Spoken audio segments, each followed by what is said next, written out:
రాష్ట్రంలో పలు అభివృద్ధి పథకాల శంకుస్థాపనలు చేసేందుకు ప్రధాని మోడీ వస్తున్న నేపథ్యంలో పూర్తి ఏర్పాట్లు చేశామని ఆదిలాబాద్ జిల్లా ఇన్ఛార్జ్ మంత్రి దనసరి అనసూయ సీతక్క తెలిపారు.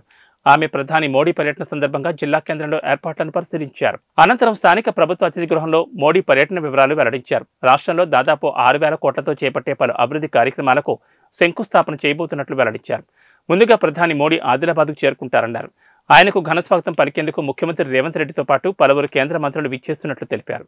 ప్రత్యేకంగా ప్రధాని, సీఎం, కేంద్ర మంత్రుల ల్యాండింగ్ కోసం హెలీప్యాడ్లను ఏర్పాటు చేయడంపై జిల్లా యంత్రాంగాన్ని ఆమె ప్రత్యేకంగా అభినందించారు. వారు ఇచ్చేటువంటి వినతులు కానీ వారు ఇచ్చేది అధికారికంగా రాష్ట్ర ప్రభుత్వం నుంచి ఉంటాయి.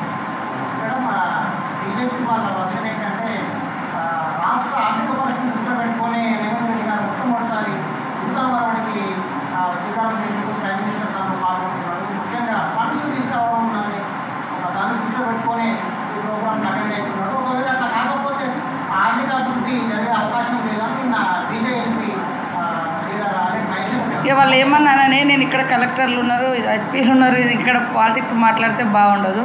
నేను అనేది ఏంటంటే రాష్ట్రానికి రావాల్సిన వాటా కోసం మర్యాదగా పోతే అది ఆర్థిక వ్యవస్థ అంటారు. ఎస్, ఆర్థికంగానైనా కూడా మరి రాష్ట్రానికి రావాల్సిన వాటాలు ఇవ్వాల్సిందే కదా.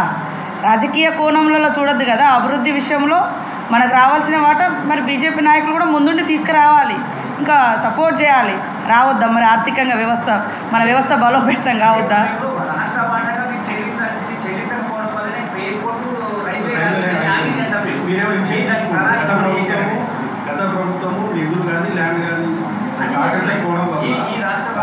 మేము అందుకనే మా ముఖ్యమంత్రి గారు మేము పర్ఫెక్ట్గా ఉన్నాం. మనం చెల్లించాలి, మనకు వచ్చేటి మనం తెచ్చుకోవాలి. మన రాష్ట్ర డెవలప్మెంట్లో ఎక్కడ కూడా అన్యాయం జరగకూడదు. రేపటి దాంట్లో ఏం లేదు. కాకపోతే నియోజకవర్గానికి, రాష్ట్రానికి సంబంధించినటువంటి ఖచ్చితంగా అడగాల్సిన పోయి అంతకుముందు కూడా అడిగి వచ్చిండ్రు. వారు వస్తున్నారు కాబట్టి మర్యాదపూర్వకంగా ఒక రాష్ట్ర ముఖ్యమంత్రి కలవడం అనేది అది ఆనవాయితీగా కలుస్తారు. అది ఖచ్చితంగా అది ఒక అంటే ఒకరినొకరు రెస్పెక్ట్ చేసుకోవడం, దాంట్లో ఎలాంటి రాజకీయం కోణం లేదు. మీకు మళ్ళీ చెప్తున్నా, మాకు వాళ్లకు చాలా రాజకీయమైనటువంటి విభేదాలు, సిద్ధాంతపరమైనటువంటి, రాజకీయంగా సిద్ధాంతపరంగానే చాలా వ్యత్యాసాలు ఉంటాయి. కాబట్టి ఆయన పీఎంగా